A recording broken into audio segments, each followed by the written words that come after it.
Geography ebook চ্যানেলে সকলকে স্বাগত। আজকের আলোচ্য বিষয় হলো চ্যাপ্টার 2 বায়ুমণ্ডল থেকে উষ্ণতার তারতম্য অনুসারে যে স্তরগুলো রয়েছে তার মধ্য থেকে এক্সোস্ফিয়ার এবং ম্যাগনেটোস্ফিয়ার। পার্ট 7-এ আমরা এক্সোস্ফিয়ার এবং ম্যাগনেটোস্ফিয়ার সম্পর্কে বিস্তারিতভাবে আলোচনা করব। এক্সোস্ফিয়ার, এটাকে যদি আমরা দুটোকে আলাদা ভাগে ভাগ করি তাহলে দুটো ওয়ার্ড পাবো, একটা হচ্ছে এক্সো আর একটা হচ্ছে স্ফিয়ার। গ্রিক শব্দ এক্সো কথার অর্থ হলো বাইরে আর স্ফিয়ার মানে হলো মণ্ডল। তাহলে এক্সোস্ফিয়ার বলতে এটাই বোঝানো হচ্ছে যে বায়ুমণ্ডলের একেবারে বাইরের স্তর। এক্সোস্ফিয়ারের উচ্চতা ভূপৃষ্ঠ থেকে 750 কিলোমিটার। এটা অনেক বই কিন্তু 700 কিমিও দেওয়া থাকে, তো তোমরা যেটাই লিখবে ভুল কিছু না, ঠিক আছে। এখানে পাশে লিখে দিয়েছি উচ্চতা 750 কিলোমিটার আর বিস্তার মানে এই জায়গাটা এতটা হচ্ছে কত না 250 কিলোমিটার। 250 কিলোমিটার কিভাবে হলো?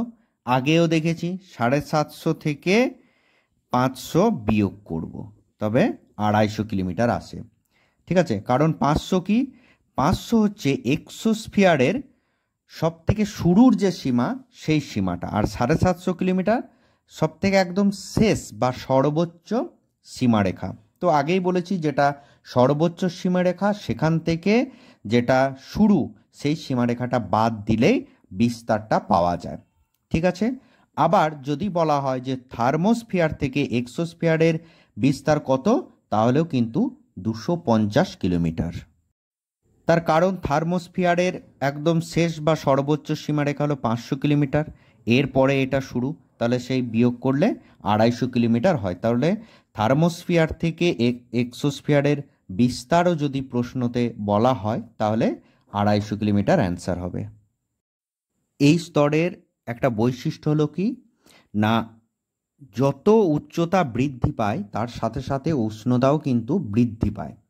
কিন্তু থার্মোস্ফিয়ারের সঙ্গে মানে এই স্তরটার সঙ্গে একটাই পার্থক্য, আমরা জানি এর আগের পার্টেও দেখেছি যে থার্মোস্ফিয়ারের যত উচ্চতা বৃদ্ধি পাবে উষ্ণতাও কিন্তু বৃদ্ধি পায়।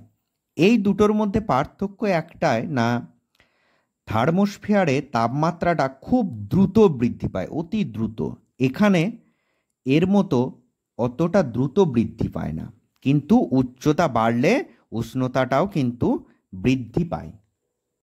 সর্বোচ্চ সীমারেখায় এক্সোস্ফিয়ারের মানে 750 কিলোমিটারে এখানে তাপমাত্রা থাকে 1600 ডিগ্রি সেন্টিগ্রেড। এক্সোস্ফিয়ার এই স্তরটি হাইড্রোজেন ও হিলিয়াম দ্বারা গঠিত, যার জন্য এই স্তরটা খুবই হালকা হয়, মানে পাতলা হয়। এটা কিন্তু মাথায় রাখবে, অনেক সময় প্রশ্নতে আসতে পারে যে হাইড্রোজেন ও হিলিয়াম দ্বারা বায়ুমণ্ডলের কোন স্তর গঠিত। হাইড্রোজেন এবং হিলিয়াম থাকে বলেই এক্সোস্ফিয়ার স্তরটি খুবই হালকা ও পাতলা হয়। এখান থেকে আমরা যে কৃত্রিম উপগ্রহ বা স্যাটেলাইটগুলো মহাকাশে প্রেরণ করি, যেখান থেকে আমরা মহাকাশের বিভিন্ন তথ্য সংগ্রহ করি, তো সেই কৃত্রিম উপগ্রহগুলো এক্সোস্ফিয়ারেই থাকে। এছাড়া যে মহাকাশ স্টেশন থাকে, স্পেস স্টেশন সেগুলো এক্সোস্ফিয়ারেই থাকে।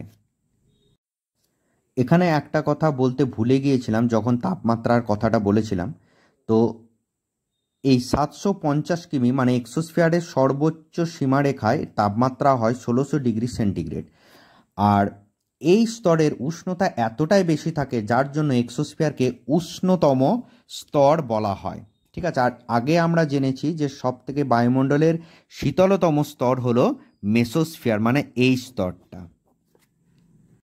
বায়ুমণ্ডলের সর্বোচ্চ স্তর বা সর্বশেষ স্তর হলো ম্যাগনেটোস্ফিয়ার। এখানে লিখে দিচ্ছি যাতে মনে থাকে। ম্যাগনেটোস্ফিয়ারের ম্যাগনেট কথার অর্থ হলো চৌম্বক এবং স্ফিয়ার কথার অর্থ হলো মণ্ডল। তার মানে বোঝাই যাচ্ছে যে ম্যাগনেটোস্ফিয়ার মানে বায়ুমণ্ডলের এটা এমন একটা স্তর যেখানে চৌম্বক ক্ষেত্র বর্তমান, যার জন্য এর নাম হয়েছে ম্যাগনেটোস্ফিয়ার। ম্যাগনেটোস্ফিয়ারের উচ্চতা ভূপৃষ্ঠ থেকে একদম 10,000 কিলোমিটার পর্যন্ত। আর বিস্তার যদি বলা হয় তাহলে 750 এখান থেকে মাইনাস করবে, যেটা হয় ততটা, মানে এতটা হচ্ছে এর বিস্তার। তাহলে ম্যাগনেট মানে আমরা জানলাম যে চৌম্বক।